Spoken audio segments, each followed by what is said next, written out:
امت کے حالات چونکہ تو نظر آتا. مجھے اور آپ کو اس زمانے میں سمجھ نہیں آ رہا. حضور پاک علیہ السلام تشریف فرما تھے اور آپ کی موجودگی میں ایک دو نہیں تقریباً 70 صحابہ شہید. آپ سوچو کہ ان پر کیا بیتی ہو. ان کی سمجھ میں بات نہیں آ رہی تھی یہ ہو کیا گیا. قرآن مجید کا بیان ہے وَلَقَدْ صَدَقَكُمُ اللَّهُ وَعْدَهُ إِذْ تَحُسُّونَهُم بِإِذْنِهِ. اللہ کہتا ہم نے تو اپنا وعدہ سچا کر دیا. ہم نے یہ کہا تھا کہ غلبہ تمہیں ملے گا, کامیابی تمہیں ملے گی. پہلے مرحلے میں ابتدائی مرحلے میں تمہیں غلبہ ملا اور تم نے اپنے ہاتھوں سے وہ کام کیا جو تم اپنی نگاہوں سے دیکھ رہے تھے. غلبہ تو تھا. اصل بات جو عرض کرنی, اللہ کے رسول علیہ السلام نے میدان احد کے اندر جو 5 اپنی تمام صحابہ کی ٹکڑیاں بنائی, آپ جانتے ہیں کہ امت کو ایک جگہ پر کھڑا کیا تھا 50 لوگوں. میرے عزیزوں واقعات کو سمجھو. اکیلا واقعہ میدان احد کا نہیں ہے, یہ قیامت تک کی رہنمائی دینے والا ہے. اور 50 سے یہ بات کہی تھی کہ اگر مسئلہ ہمارے خلاف ہو تب بھی ہم ہار نہ ہوں کہ جیت رہے ہوں, ہم تباہی نہ ہوں کہ بربادی میں کہ بلندی میں کہ عزت میں, مگر تم اپنی اس جگہ کو مت چھوڑنا. تعظیم کیا. حضور پاک علیہ السلام نے تقریباً 50 لوگوں کا دستہ متعین کیا. روایات میں آتا ہے کہ شروع کے موقع پر صحابہ الحمدللہ غالب آئے اور سامنے والا فریق میدان چھوڑ کر بھاگ گیا. اور جب وہ میدان چھوڑ کر گیا ہے, ان اوپر والے لوگوں نے یہ کہا کہ اب تو چلے گئے, مال غنیمت کو جمع کرنے کا وقت ہے, چلو. ان کا امیر ان سے کہتا کہ نہیں, آپ نے فرمایا کہ چھوڑنا مت, یہ ہے امتحان. اللہ کے رسول علیہ السلام نے اپنے زمانے میں اپنے ہوتے ہوئے آپ نے کہا کہ اوپر لوگوں کو کھڑا کیا کہ ہٹنا مت. اور صحابہ کرام جب ہٹے تو نافرمانی نہیں تھی, نعوذ باللہ, حاشا وک اللہ, خدا کی پناہ, نافرمانی نہیں. وہ دیکھ رہے تھے دشمن چلا گیا, نگاہوں کے سامنے بھاگ رہا ہے. وہ تو میدان پہاڑوں پر کھڑے ہوئے تھے, بھاگتے ہوئے دیکھ رہے تھے. اس بنیاد پر ذہن میں یہ بات آئی کہ غالباً آپ کی بات کا مطلب یہ رہا ہوگا اگر ایسا ہو تو کھڑے رہنا, ایسا ہو ایسا ہو.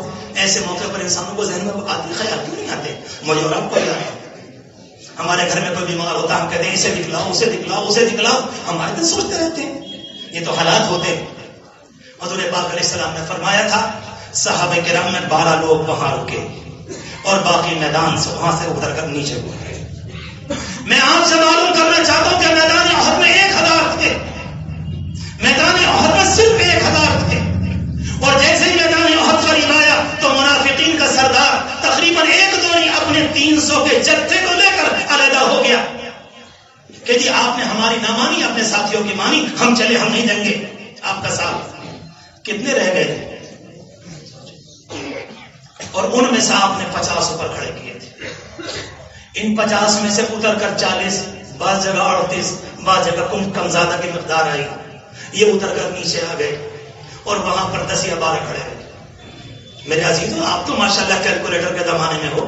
ایک طرف 700 کی مقدار اور ایک طرف جو اترنے والے کل 48 یا 38 کہلاتے ہیں. کل ملا کر ذرا ان کا ریشو لگاؤ کہ 700 کے مقابلے میں ان کا فیصد کتنا بنا, کتنا فیصد بنا.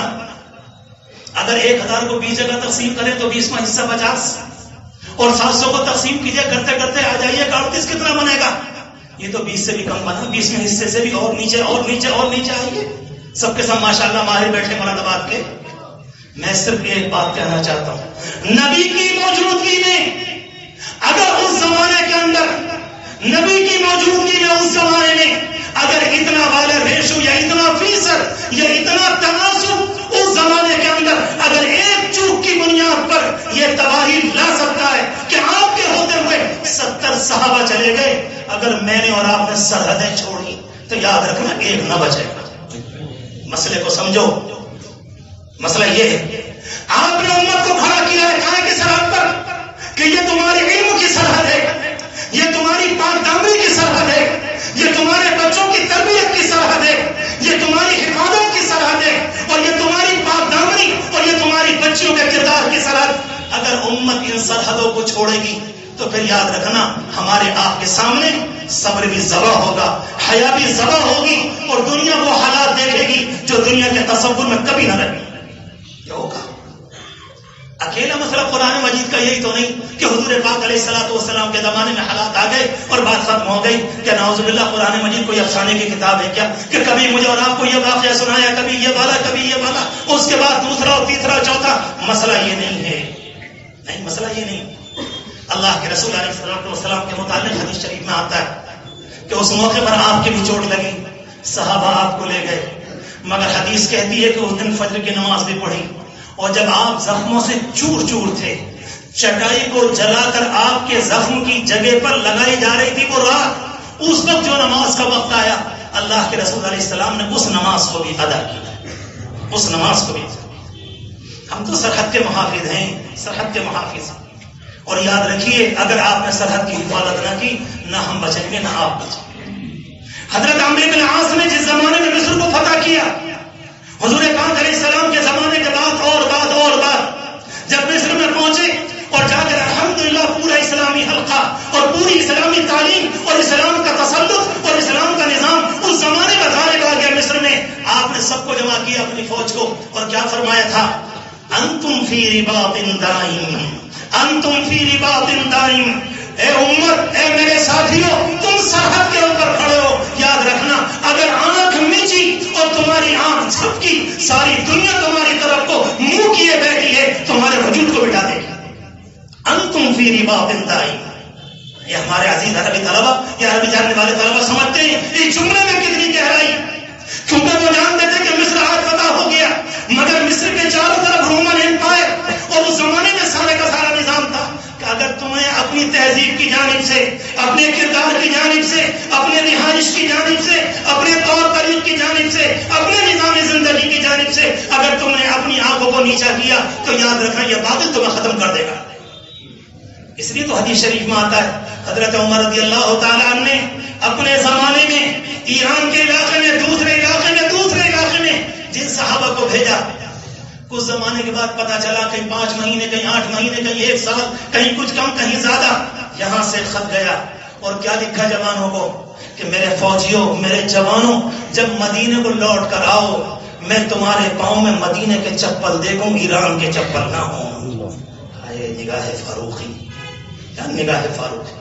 جب یہاں لوٹ کر آؤ تو تمہارے پاؤں میں مدینے کے چپل, تمہاری لنگی مدینے والی, تمہارا کرتا مدینے والا, تمہارا طرز زندگی مدینے والا, تمہارا رہن سہن مدینے والا, اور تمہارے چہرے کا طریقہ جو مدینے والا.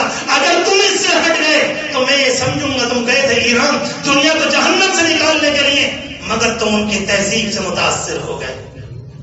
آپ ذرا سوچ لیں, اس زمانے میں ہم اپنے جوانوں سے کہتے ہیں ذرا چپلوں پر غور کرنا, اب بولا نہ لگے تو کہہ دوں اب تو ہمارے جوانوں کے بال بھی پتہ نہیں کیا ہوتے ہیں. ایسا لگتا ہے کبھی کبھی شاید یہاں کھجلی ہو گئی تھی, یہاں کھجلی ہو گئی تھی, ادھر کے بھی کٹوا دی, ادھر بھی کٹوا دی.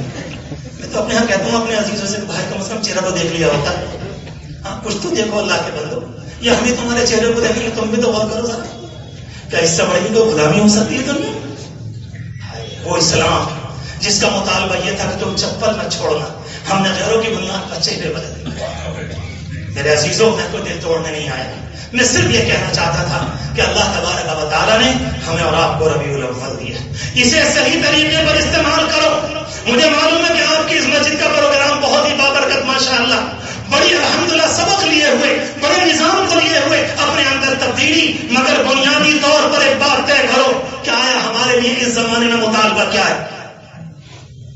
ابھی کچھ زمانے پہلے شاید آپ کو پتا چلا ہو سکتا ہے کسی عالم دین نے, کسی اللہ والے نے آپ سے بات کہی ہو, جتنے خطرے اس زمانے میں ہیں شاید امت پر ایسے حالات اس سے پہلے کبھی نہ آئے. سچ کہہ رہا ہوں, وہ خطرے الگ ہوتے, نوعیت کا فرق ہے. اس زمانے کی نوعیت نے کہ زمانے میں ایمان کو نشانہ بنایا, اس زمانے میں تہذیب کو نشانہ بنایا, اس زمانے میں ہماری آپ کی پاک دامنی کو نشانہ بنایا, اس زمانے میں ہماری لڑکیوں کو اور ہمارے جوانوں کو نشانہ بنایا. ابھی کچھ زمانے پہلے شاید 15 سال 20 سال بھی تو نہیں ہوئے, ایک آدمی کھڑا ہوتا ہے, انجینئر ہے, پڑھا لکھا ہے, تھوڑی سی داڑھی ہے, اور اس نے دہلی میں کہنا شروع کیا کہ جی ہم بھی امام مہندی. ابھی کی بات ہے, کون نہیں جانتا, شکیل اس کا نام ہے. میں آپ سے کہنا چاہتا ہوں, آپ سمجھتے ہوں گے اس بابلے کو کون مانے گا, اس بیوقوف پاگل کو؟ نہیں, مجھے کہنے دو, اکیلی دہلی میں تقریباً 55,000 نوجوانوں نے اسے امام مہندی مانا. کیا سمجھ رہے ہو؟ کہاں سمجھ رہے ہو؟ یہ مت سمجھو کہ فکرہ کہیں اور پر ہے. حضرت خالد مجاہد الاسلام صاحب جو مسلم پسماندہ لگوٹ کے پہلے صدر گزرے، ایک موقع پر بہار گئے جس زمانے میں سیلاب آیا، کچھ مال لے کر، کچھ لحاف لے کر، کچھ گدے، کچھ کھانے پینے کے پیکٹ لے کر انہوں نے ایک جملہ بیان کیا تھا، بڑا شاندار اور سبق آموز جملہ. کہنے لگے گاؤں میں ہم گئے، گاؤں والوں سے پوچھا کہ تمہارے یہاں پانی کا کیا حال ہے؟ کہنے لگے اللہ کا شکر ہے ہمارے یہاں پانی نہیں ہے، ہم نے تو گاؤں کے باہر بڑے بڑے بند باندھ دیے اور ہمارے گاؤں میں پانی نہیں آیا، بالکل محفوظ ہے. اور حضرت تقریباً 3-4 دن وہاں گزرے، وہاں رہے. اس کے بعد ایک دن گاؤں والے شام کو آ گئے، کہنے لگے حضرت باہر تو بند باندھ دیا، آج تو عجیب ہو رہا ہے، ہمارے بیڈ کے نیچے پانی ابل رہا ہے، ہمارے کچن میں پانی ابل رہا ہے، ہمارے کمروں میں پانی ابل رہا ہے، ہمارے باورچی خانوں میں پانی ابل رہا ہے، ہماری بیٹھکوں میں پانی ابل رہا ہے. جب زمین میں ادرا آ جاتا ہے، جب زمین کچی ہو جاتی ہے، جب زمین کے اندر پانی کی سطح اونچی ہو جاتی ہے، ہر گھر میں بالکل یہی مثال ہے. میرے عزیزوں، باہر کی طرف کو مت دیکھو. اس ربیع الاول کے مہینے میں آپ سے کچھ کہنا چاہتا ہوں، ہماری آپ کی آنکھوں میں فتنے ابل رہے، ہمارے کانوں میں ابل رہے، ہماری طبیعتوں میں ابل رہے، ہمارے گھروں میں ابل رہے، ہمارے خاندانوں میں ابل رہے. آنکھ چھوڑ کر دیکھنا پڑے گا، اللہ نہ کرے کہیں انجانے میں شکار تو نہیں ہو گیا، تو دیکھنا پڑے گا. ہر حال میں ایک اللہ کے بندے نے دعویٰ کیا، ایک انسان نے دعویٰ کیا، تقریباً 55,000. یہ کون ہے؟ یہ ڈگریوں کے مالک ہیں، بے پڑھے لکھے لوگ نہیں، یہ ڈگریوں کے مالک ہے، کہاں آپ ہیں؟ اور اس وقت تو شرم کی انتہا نہ رہی. اور سچی بات یہ کہ جب پہلی مرتبہ میں نے یہ بات سنی تھی، اس دن تو سر جھک گیا، آنکھوں میں آنسو آ گئے. ہندوستان کے اندر ایک سمجھدار حدیث کے پڑھانے والے عالم دین نے، میں ان کا نام نہیں لیتا، میں ان کے صوبے کا نام نہیں لیتا، میں ان کے ضلع کا نام نہیں لیتا، ایک عالم دین نے جس نے حدیث سالوں پڑھائی، اس نے بھی انہیں وقت کا امام مہدی مانا. فتنہ ابل رہا ہے، کون بچے گا؟ کون بچے گا؟ اگر یہ والے فتنے اگر اس طرح سے آتے رہے، الامان الحفیظ، شاید میں اور آپ نہ بچ سکیں گے. لا قدر اللہ، خدا نہ کرے کہ کبھی کوئی ایسا مسئلہ آئے. ہم صرف اتنا کہنا چاہتے ہیں، اللہ تبارک و تعالیٰ نے اپنے کرم سے زندگی میں برکت دی، ایک شاندار موقع ربیع الاول کا دیا. ایک انسان اپنے آپ کو بنا سکتا ہے، بہت شاندار طریقے سے غسل کر لے، اپنے آپ کو بنا لے، غسل توبہ کر لے، ایک زندگی میں عزم پیدا کر لے، ایک زندگی میں پختہ ارادہ کر لے کہ نہیں مجھے یہ کام کرنا ہے، مجھے یہ کرنا ہے، مجھے یہ کرنا ہے. یہ نبی کا سبق ہے. جس طرح سے ام المؤمنین حضرت عائشہ رضی اللہ تعالیٰ عنہ کے پاس ایک عورت آیا کرتی تھی، دروازے پر بیٹھ کر بھیک مانگا کرتی، اور جب کبھی بھیک مانگتی تو آپ کے سامنے بیٹھ کر وہ ایک شعر پڑھا کرتی تھی، اور اس شعر کا پہلا حصہ یہ تھا، ہائے وہ بالا دن، ہائے وہ بالا دن، ہائے وہ بالا دن. ام المؤمنین نے کہا اماں جی تم روزانہ بڑی بھی بھیک مانگنے آتی ہو ہر 2-3 دن کے بعد، کبھی ہفتے اور کبھی اس سے پہلے، یہ تم کیا پڑھتی رہتی ہو بیٹھی بیٹھی کہ وہ بالا دن، کہ وہ بالا دن، کبھی ہمیں سمجھ میں نہیں آتا. کہنے لگی بیٹھ جاؤ میں تمہیں بتاتی ہوں. کہنے لگی میں ایک گاؤں کی رہنے والی عورت ہوں، وہاں پر ایک مالدار عورت کے گھر میں چوری ہوئی، اس کے سارے سونے کو چرا لیا گیا، اس کے زیور کو چرا لیا. گاؤں کے لوگوں نے میرے اوپر الزام لگایا، اور الزام لگانے کے بعد مجھے مارا اور پیٹا اور مجھے دھکے دیے، اور نکالنے کے بعد اتنا مارا نکال کر باہر کر دیا. دھکے دیتے دیتے مجھے ساتھ ایسا ہوا، مجھے لوگوں نے مدینے کا راستہ بتا دیا، اور دھکے کھاتی کھاتی میں مدینے کو پہنچ گئی. اور یہ اللہ کے رسول علیہ السلام کی رحمت کا زمانہ تھا. کہا کرتی تھی وہ عورت، وہ زمانہ کتنا شاندار تھا جب مجھے الزام لگا، مجھے دھکے دیے، اگر دھکے نہ دیے ہوتے، میرے اوپر الزام نہ لگا ہوتا، مجھے اپنے گاؤں سے نکلنا نہ پڑتا، نہ نکلتی، نہ یہاں کو آتی، نہ ربی کا رحمت نصیب ہوتا. وہ دھکے میرے لیے تو بہت ہی انعام کا ذریعہ بن گئے، ہدایت کا ذریعہ بن گئے کہ میں دھکے کھاتی مدینے میں آ گئی. ایک عورت اگر ڈانٹے کے الزام کے بعد، ایک عورت اگر دھکے کھا کر رب العالمین کے دربار میں اور نبی کے دربار میں آنے کے بعد اپنے لیے ہدایت کا ذریعہ بنا لیتی ہے، ربیع الاول کو مہینے کو میں اور آپ کیوں نہیں ہدایت کا ذریعہ بنا سکتے؟ کیوں نہیں بنا سکتے؟ ہم صرف اتنی درخواست کریں گے آپ سے، اس زمانے میں اس شیطان کی جو باتیں چل رہی، مجھے دہلی کے مطابق معلوم ہے، کانپور کے مطابق معلوم ہے، لگتا ہے لکھنؤ میں تو اس کی ہوا آئی ہوئی ہے، کانپور کی یونیورسٹیوں میں. اور آخر میں کھل کر کہنا چاہتا ہوں میرے عزیزوں، جو ہماری